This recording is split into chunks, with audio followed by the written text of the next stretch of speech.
welcome back. This is the Book Maven's channel. Happy Valentine's Day. How you doing? Buy yourself a book. You deserve it. Okay, before we start today's video, I just want to say that my new crown from Bookish Box has come in. They first, in the Moss special edition box, they had made a crown from Throne of Glass.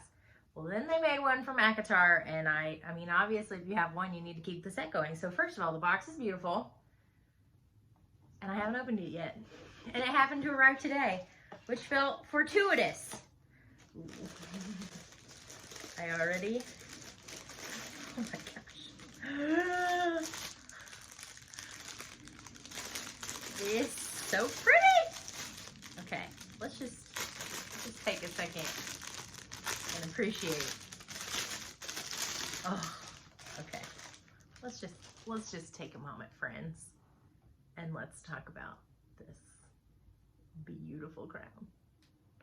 They are open in the back, so you can do the ribbon tie. Oh, okay. Well, I will be wearing this the rest of the video, and that's just how that's gonna go. Now let's talk about the video. So, since it's Valentine's Day, we're not really, I don't really know. I've got to decide what to read next, and I thought, well, it's Valentine's Day, let's go through the TBR. The format for this is actually a suggestion from one of our viewers. This is from @Ellie2840. Thank you for the suggestion. In Rachel's video about being in a book slump, she's talked about, like, she was asking for advice about how to get past her book slump. And Ellie2840, they said that what they do is they take 5 books and then off their TBR, they read the first chapters and they decide in that moment, I'm going to read this, and they give themselves a deadline, or I'm going to DNF this. And then they usually let go of the book, which I thought, what a genius way to do it, to get yourself excited about your TBR. Just give yourself permission to read the first chapter of all 3. So I'm not going to do 5 books. I'm only going to do 3 because I know myself and I know my time. But I did notice there was a little bit of a theme in a section of my TBR. All the titles were relatively similar, and I'm pretty sure I bought them all about the same time. So there must have been some kind of theme going on at the bookstore. But here we go. So what I'm going to do is I'm going to tell you the 3. I'm going to read you the backs. And then I'm going to read the first chapters of each, and then we'll decide if we're going to read these or we're going to DNF them, because they've been on my TBR for a little while. They keep getting knocked down a little bit. So, okay, the first one I clearly picked up at Target.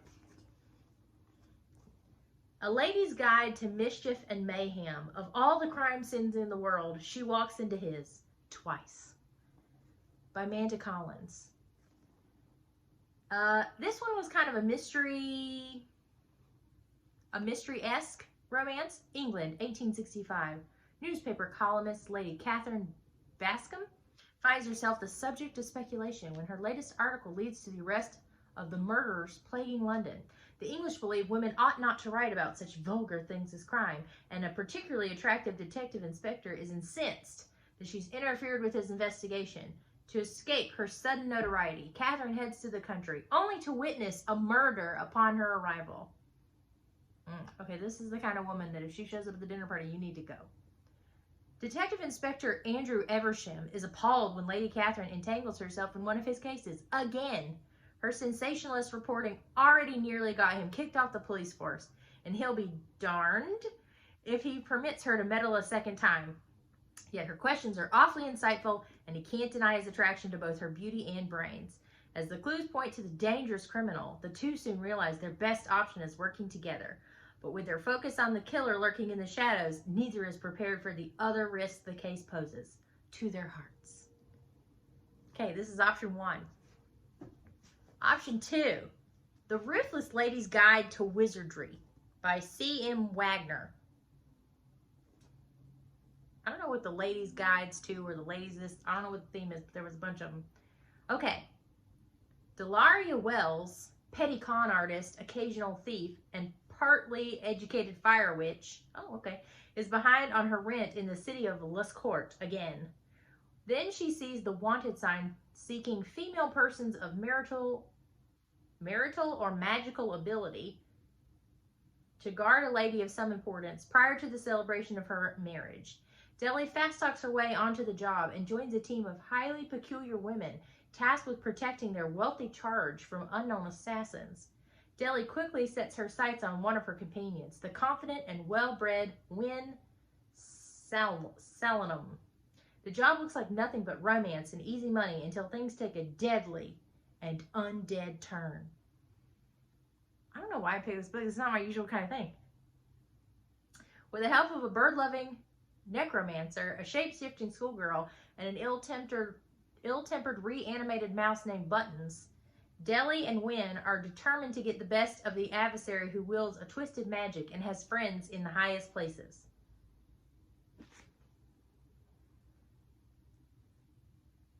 Yeah, this is usually not my cup of tea, so I don't really know why I picked this up. This sounds more like a Halloween book. But I bought it, so some about it must have appealed to me at the time. That's option number 2. Okay, and then the third option, a lady's formula for love. Lady Violet Hughes is keeping secrets. First, she found a clandestine sanctuary for England's most brilliant female scientists. Second, she is using her genius on a confidential mission for the crown. The biggest secret of all, her feelings for protection officer Arthur Kinland.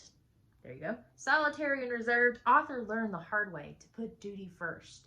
But the more time he spends in the company of Violet and the eccentric club members, the more his best intentions go up in flames. Literally. When a shadowy threat infiltrates Violet's laboratories, endangering her life and work, scientists and bodyguard will found all their theories put to the test and learn that the most important discoveries are those of the heart. So those are my 3 options. I picked these up off my TBR. These 2 have a very similar tone. Also very similar, like, you know, you can tell these are a similar vein. And then there's this one, which has a very similar title, but is obviously more of a mystical, magical. So these 2 are more kind of mystery romance. This one seems to be more of a fantasy style mystery / romance.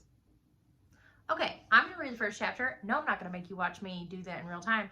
And then we'll come back and I'll decide what I'm going to do with these 3 books.